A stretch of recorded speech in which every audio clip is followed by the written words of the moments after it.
Now, there are only 8 more days of campaigning before London elects a new mayor. For the last few weeks, we've been working with the video sharing website YouTube to put your questions to some of the candidates.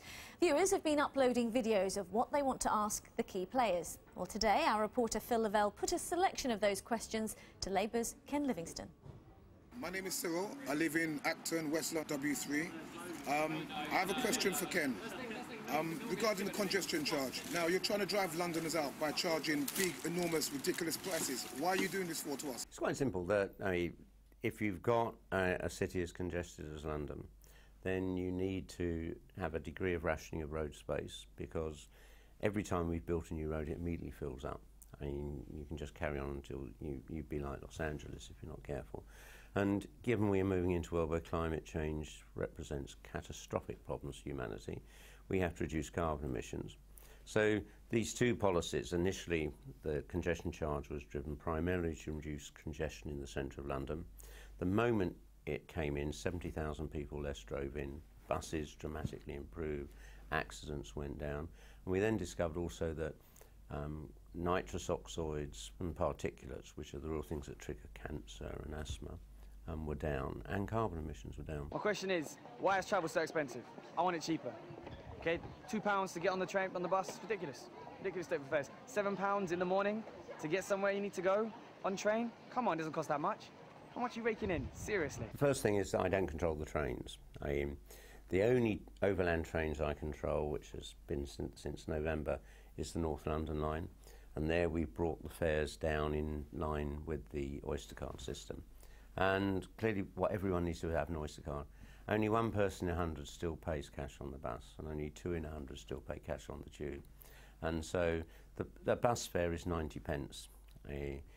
8 years ago when I became mayor, it was £1 in central London and 70p outside. We've had over 20% inflation since then. So in real terms, bus fares have been cut. What you can do about the crime and the gang crimes on the London streets, I mean, basically, or mainly on the suburbs, zones like 2 and up. So what you can do about it, actually?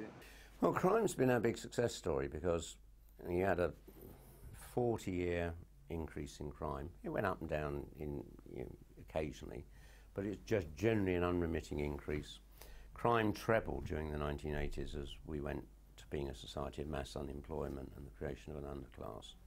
And it peaked in Britain in 1999, and it peaked in London in 2003. And since 2003, crime's been cut by over 20%, murders down by 28%, rape by 25%. That's on paper, crime's going down, but then again, it feels, and a lot of people say this over the last year and a half, you're constantly hearing about kids being stabbed and shot, and it never used to be like this, did it really? Well, the crime statistics I'm talking about, the ones we've had for presumably 100 years, the ones under Mrs Thatcher and John Major, they're the crimes that get reported.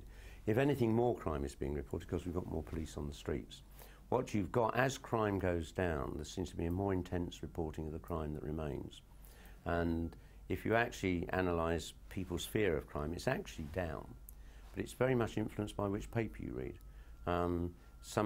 People who read papers that go very heavily on crime, that line, if it bleeds, it leads, you get in the TV studios, are much more in fear of crime because they think it's worse than it is. Do any of you have any kind of cunning plan to introduce air conditioning on the underground? We're taking the groundwater from below London, which is only just above freezing level, and we're circulating it through pipes under platforms and under the track at platforms, because most of the heat generated on the underground is from the breaking process. So that cold water will warm up, the heat will then be taken away to be used positively elsewhere. And so gradually, as this comes in, the temperature in the deep surface lines will start to go down. So when's that going to happen? Because even today, middle of April, I found myself on the Northern Line baking hot coming over. All the new trains start coming over at the end of this year. That's all the subsurface lines. We've done the work at Victoria Station on this cooling system, and we think it works.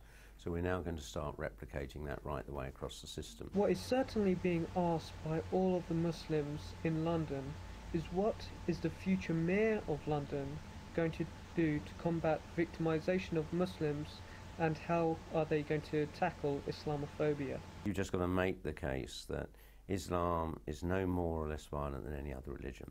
When London was attacked in July 2005, I made it absolutely clear this wasn't a religious attack.